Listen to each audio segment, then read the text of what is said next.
মিনিটের জন্য কথা বলতে পারতাম না, আমার সাক্ষাৎ বন্ধ করে দেওয়া হয়েছে। আমি বাইরে কি হইতেছে, আমার মা কার কাছে যাইতেছে কিচ্ছু জানি না। একদিন অনেক কষ্ট করে স্যারের একজন যেখানে একজন স্যার আছে ওনার পায়ে টায়ে ধরে টাকা দিয়ে আমার মার সাথে আমি একদিন দেখা করতে পারছি।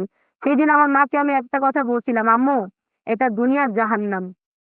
তারপর আম্মু আমাকে আশ্বাস দিয়ে আসছে যে আমি তাড়াতাড়ি বের হব। অনেক অনেক কষ্ট, অনেক আমি আসলে আমার জেলের অভিজ্ঞতাটা এখানে শেয়ার করলে হয়তো বা 2-3 ঘন্টা 11 দিনের অভিজ্ঞতা আমি শেয়ার করতে পারবো না। আর আমার শরীরের অবস্থাও খুবই খারাপ।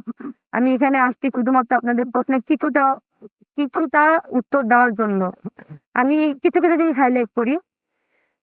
যখন দুর্জয় বাংলাদেশ প্রতিদিনের সাংবাদিক, যদিও বাংলাদেশ প্রতিদিন থেকে ওকে বের করে দেওয়া হয়েছে, এখন কালবেলার সাংবাদিক, কিন্তু যখন আপনার সাথে মামলায় এরকম হয়েছিল তখন উনি বাংলাদেশ প্রতিদিনের সাংবাদিক ছিলেন। উনি প্রথমে আপোসনামা নিয়ে আসে আমাদের কাছে, যখন দেখে যে ওনার বিরুদ্ধে আমার কাছে সব প্রমাণ আছে, তখন উনি আপোসনামা, আমি ওনার বিরুদ্ধে একটা ধর্ষণ চেষ্টার মামলা লিখেছি, তার প্রমাণও আমাদের কাছে আছে। তখন উনি আপোসনামা নিয়ে আসে। আপোসনামা সাইন করি নেই, এটা অনেকের প্রশ্ন, কেন তাহারিমা আপোসনামায় সাইন করলো না? ওই আপোসনামায় কি লেখা ছিল আপনারা আদৌ জানেন? ওই আপোসনামায় লেখা ছিল আমি ওকে কিডন্যাপ করছি, কিডন্যাপ করে গাজীপুরে নিয়ে আসছি, মারধর করছি, এমনকি ওর বাইক এবং মোবাইল ফোন সবকিছু ছিনাই নিয়ে ওকে, মানে টাকা পয়সা নিয়ে, কত টাকা লিখছে, 50,000 টাকা, 50,000 টাকা নিয়ে ওকে ছেড়ে দিচ্ছি।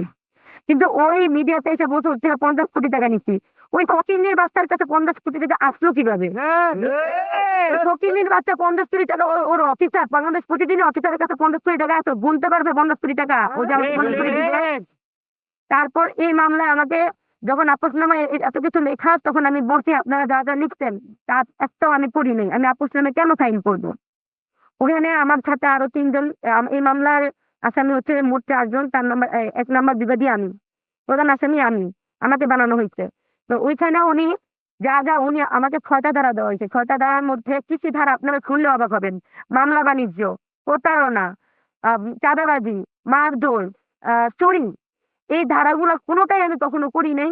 কিন্তু উনি এইভাবে ধারাটা নেওয়ার ওই আয়ু, আমার মামলার যে আয়ু এসআই ফারুক, ওনাকে আসলে টাকা না দেওয়ার জন্যই উনি বারবার রিমান্ড চায় আমার। 2বার কোর্ট হলো, 2বারই আমার রিমান্ড দেওয়া হলো, রিমান্ড মঞ্জুরও হইলো। যেখানে আমাকে যেখানে আমাকে কোর্টে দেখানো হইলো যে আমার পরীক্ষা সামনে, এমনকি আমার বয়স 17 বছর, তাও 2বার, এই 2বার আমার রিমান্ড মঞ্জুর হয়েছে কোর্ট থেকে। তারপর মামলার আরো স্বীকারোক্তি দিতে যে আমার মার কাছে বলছে উপর লেভেল থেকে চাপ আছে। আমি আসলে জানতে চাই উপর লেভেলের কে আমাকে জেল থেকে ছাড়তে চায় না।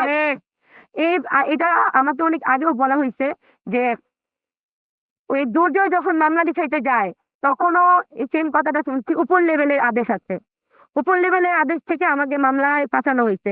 অথচ যখন ম্যাজিস্ট্রেট জিজ্ঞেস করলো আমার আয়ুকে যে 1 নাম্বার বিবাদীর পক্ষে কোনো প্রমাণ, বিপক্ষে কোনো প্রমাণ আপনার কাছে আছে, উনি বললো না, তাহলে কেন আমার রিমান্ড মঞ্জুর হইলো? এই প্রশ্ন আমাদের ম্যাজিস্ট্রেটের কাছে। তারপর আমার যখন এভাবে যখন আমাকে কারাগারে রাখা হয়েছে, অনেক এই অভিজ্ঞতাগুলো আমি আপনাদের সাথে শেয়ার করবো। আমি আসলে শারীরিক মানসিক দুইভাবে অনেক অসুস্থ হয়ে আছি।